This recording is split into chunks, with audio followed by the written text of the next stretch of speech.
Bonjour à tous, aujourd'hui on va faire un podcast qui va parler des films d'animation. Chacun va donner son point de vue, ses films préférés.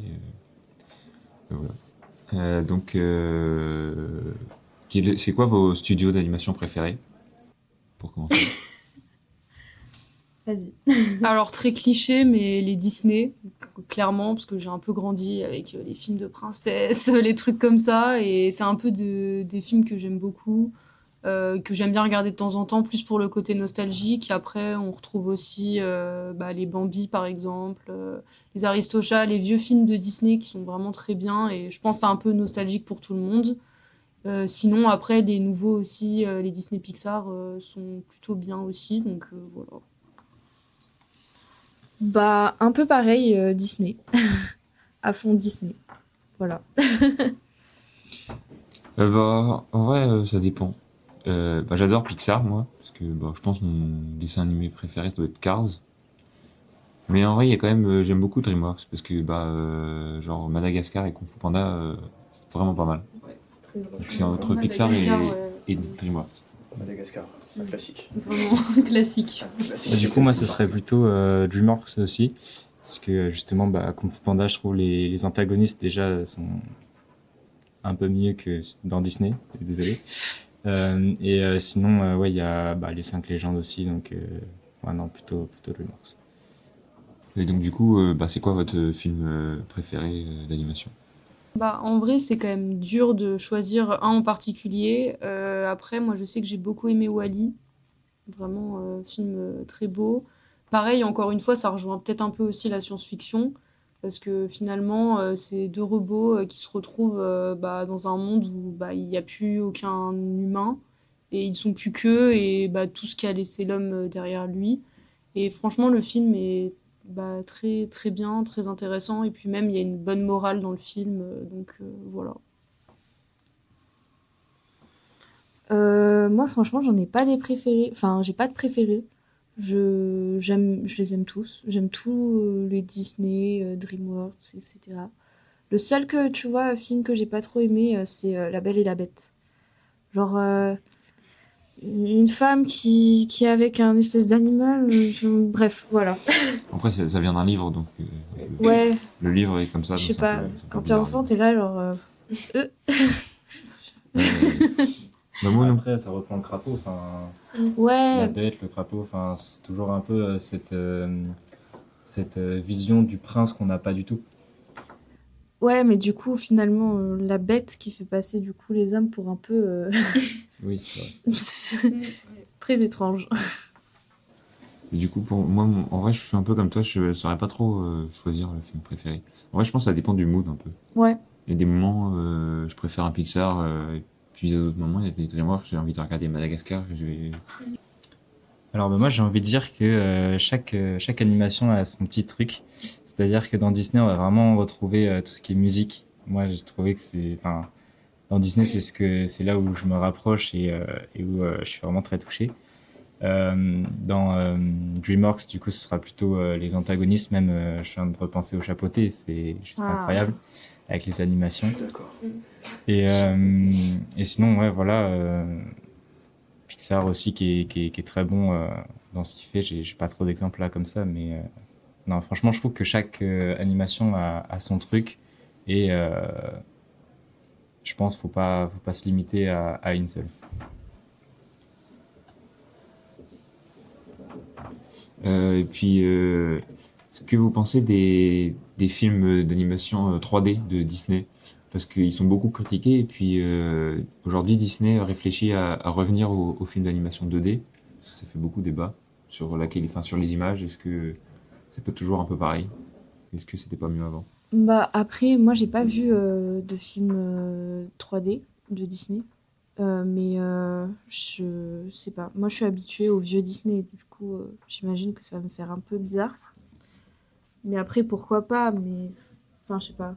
Moi, c'est plus par rapport aux histoires où j'ai l'impression que maintenant, c'est un peu redondant, hein. Mais quand tu dis 3D, c'est les nouveaux Disney qui sont sortis récemment. Genre La Reine des Neiges, c'est 3D. Ok.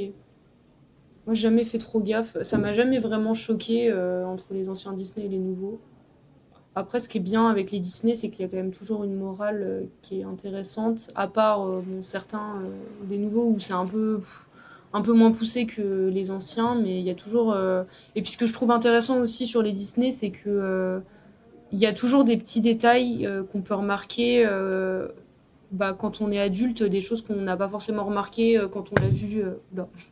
Quand on l'a vu en étant enfant, le film, donc c'est sympa d'avoir plusieurs visionnages du film pour remarquer des choses différentes à chaque fois. Moi, du coup, je voulais juste rebondir sur un peu les choses qu'on verrait pas forcément.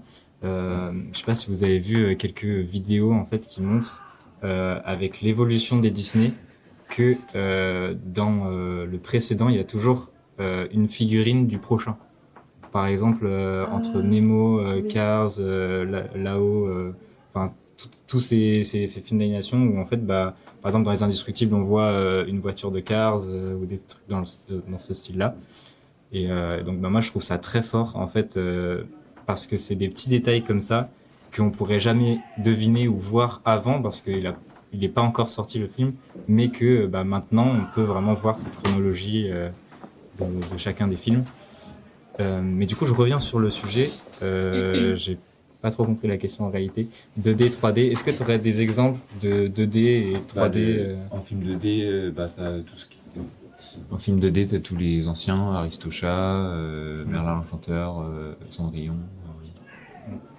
Et en 3D, t'as La Reine des Neiges, Réponse, Vaiana. Ah bon? Le dernier chapeauté, c'est la 3D. Oui. Ouais. Ok. Donc lequel je préférais le plus, c'est ça. Ouais. Est-ce que tu penses que c'était mieux les dessins ou parce que ça fait beaucoup débat. Il y en a qui disent que les princesses dans les Disney en 3D elles se ressemblent tous en fait. Du coup, moi, je suis pas trop d'accord avec ça. Non. Non, moi je suis pas trop d'accord avec ça. Je trouve pas que c'était mieux avant ou c'est mieux après. Juste, on voit bien que avec l'animation d'antan, quand on avait de la 2D, on retrouve en fait ces vieux films et on se dit waouh, on peut voir aussi l'évolution dans ce sens-là. Mais je pense que non, la 3D n'a pas enlevé ce côté magique des caractères. Oui, du coup, comme t'en parlais tout à l'heure, est-ce que vous pensez du coup que les films d'animation c'est fait pour les enfants d'abord ou est-ce que justement c'est toujours bien pour les adultes? Ça dépend. Les Disney, la plupart du temps, c'est quand même le public visé, c'est quand même beaucoup les enfants. Après, il y a des films d'animation qui sont pas du tout pour les enfants. Je sais pas si vous connaissez Perfect Blue. Ça vous parle ou pas? C'est un film d'animation qui est vraiment assez sombre. Ah ouais? Où je peux vous dire peut-être un peu le synopsis si vous voulez. Où c'est une femme qui devient une star, sauf qu'elle va subir un viol quoi concrètement. Et du coup c'est là pour le coup c'est pas pour les enfants. Et il y a pas mal de films d'animation finalement qui sont pas destinés forcément à un public pour un tout public quoi. Voilà. Du style, ouais, Sausage Party, que mon père croyait que c'était un film d'animation qu'il nous a montré quand on était petits. C'est terrible. Ah mais ouais, Sausage Party, c'est terrible. C'est waouh. Disons que je mange plus de hot dog, genre c'est fini. Ouais. Mais tous, hein. Tous, tu vas dans un supermarché, t'es comme ça maintenant. Mais ouais, y a plein de films comme ça où, enfin, par exemple, Shrek, où en fait, tu le regardes quand t'es petit et genre, c'est ok. Et puis après, quand tu le regardes quand t'es, je sais pas, jeune adulte et tout ça, tu te dis, waouh, tous les caractères sexuels qu'il y a dans ce film, c'est fou, alors que c'est pour les enfants, quoi.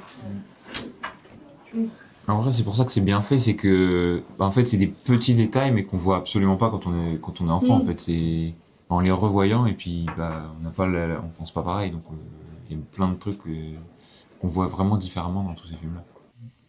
Et on comprend aussi la morale, on la comprend peut-être mieux aussi adulte aussi, dans certains films. Bah, ça permet d'avoir aussi une interprétation différente, à un âge différent aussi, et c'est plutôt intéressant. Du coup, moi là, je pense justement au film d'animation Momoche et méchant, notamment le 3, où je me souviens, je l'ai vu au cinéma avec une personne de ma famille. Et moi, j'étais petit, lui, il était adulte. Et en fait, les deux, en fait, on a trop aimé le film parce que lui, il retrouvait plein de musique Michael Jackson ou des trucs comme ça, plein de références de son temps, mais à la fois, ça reste des personnages de, euh, de mon enfance. Et donc, en fait, ça a fait extrêmement bien le lien entre les générations. Le vrai premier film d'animation sorti au cinéma, c'est Blanche-Neige et les Sept Nains, sorti en 1937. C'est le tout premier long métrage d'animation. 37. Ah, C'est 37. le Disney du coup? Ouais. Ok. C'est le premier long métrage. Je m'étonne que c'était pas pour des enfants. Mais c'était pas des nains. Fantasia ou un truc comme Ah, ça, ouais. le premier Disney? Le premier long métrage Disney. Parce que Fantasia, il me semble que. Mais vraiment le tout premier, après je sais pas. Hein, Et même Dumbo, c'est très très vieux. 1940, Fantasia. Qu'est-ce que vous pensez des remakes Disney qui sortent de plus en plus souvent? Du style Ariel. Ariel, Blanche-Neige Elle a quelque chose à dire. et Vaiana qui devrait sortir l'année prochaine, je crois. Moi je trouve que y en a certains qui sont pas trop mal. Cendrillon été plutôt bien de remake, celui que j'ai en tête là pour le coup. Ouais, le live action de Cendrillon était plutôt bien. Après il est sorti il y a quand même un petit peu de temps. Sinon Aladdin aussi j'avais bien aimé quand il était sorti. Mais les nouveaux là, Blanche-Neige, La Petite Sirène, c'est pas trop à la hauteur de Disney et finalement il ferait mieux d'éviter de faire des live action et plutôt faire des autres films que des live action quoi. Je suis d'accord aussi. Cendrillon, ça allait, mais Ariel, c'était terrible. Traumatisme. Ouais, mais c'est même pas tant le visuel, c'est juste ils ont changé la musique en fait. C'est... C'était pas ça. Et je sais pas, je trouve ça nul. Oui, alors que le Roi Lion, Le en Roi Lion, live action, il il était super super bien. bien. Il y avait toujours les musiques et tout. Ouais. Après, la question, c'est est-ce que ça sert à quelque chose de refaire en live action si c'est pour refaire exactement le même film? Je pense à Dragon qui est sorti. C'est exactement le même film, tout pareil, Ça m'a perturbé. exactement à 100%. Donc, oui, Ouais. c'est Bah probablement après, juste tu pour vois, l'argent, en fait. pour le Roi Lion, je suis d'accord, ça passe. Genre, mais pour les trucs comme ça, bon, bof, quoi. Je sais pas. Je vois pas trop l'intérêt, quoi. Ouais, Bon, non, ça fait peur. moi, aussi. ça m'a Enfin, trop. Oui, je trouve que quand t'es petit, oui, les dessins animés de Tim Burton. Ouais, ou même, moi j'en ai un en tête, c'est Frankenweenie. Je l'avais vu au cinéma quand il est sorti, et vraiment, c'est terrifiant, parce que il y a vraiment la patte de Tim Burton, et même si c'est un film d'animation, on se pose quand même la question de savoir si c'est pour les enfants ou pas, parce que pour le coup, je trouvais que c'était quand même assez perturbant pour un enfant, quoi. de toute façon, il y a une théorie qui dit que tous les enfants qui ont regardé les Tim Burton, ils finissent bizarres. Je montrerai pas ça à un enfant. Coraline, moi je l'ai vu que récemment, parce qu'à l'époque, je voulais pas le regarder, parce que... Non, je l'ai vu que récemment, et franchement, c'est un très bon film d'animation, mais c'est pas du tout pour les enfants. Hein. Pour le coup, mais l'animation est super belle, et hyper intéressante aussi. Mais d'ailleurs, je crois que c'est pas Tim Burton, mais qu'il a participé un peu. Mais je crois que c'est pas lui le réalisateur, mais ouais, le film, l'animation est super belle, quoi. Je trouve que ce qui est bien dans les films d'animation, c'est que ça aborde des sujets pour les enfants. Enfin, ça permet d'aborder des sujets et de faire comprendre des choses aux enfants qui sont peut-être difficiles à dire, à expliquer. Et Coco, je pense que c'est une bonne preuve que les films d'animation, ça peut, amener un sujet difficile et le rendre, entre guillemets, beau. Enfin, ouais, beau et compréhensible pour les enfants.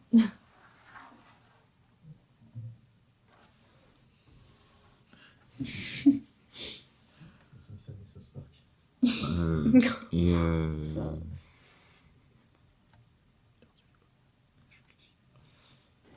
Qu'est-ce que vous pensez, oui, on peut aussi parler des séries d'animation qui du coup sont plus faites pour les adultes. Ouais. Qu'est-ce que vous en pensez, comme par exemple, je sais pas, Rick et Morty, Simpson. Bah, je ne les ai pas regardées, moi, celle-là. Mais est-ce que vous avez déjà vu BoJack Horseman ou pas? Parce que vraiment, très bonne série et ça aborde beaucoup la dépression, quoi, ce genre de sujet. Plus on avance dans les saisons, plus c'est dépressif, quoi. Mais vraiment, la série est très bien. Et c'est des épisodes courts de 20 minutes, donc ça se regarde bien, quoi. Et là, c'est pas du tout pour les enfants. Ouais, parce que bien sûr, le personnage a des problèmes d'alcool, de drogue. Bah oui. Voilà, quoi. Forcément.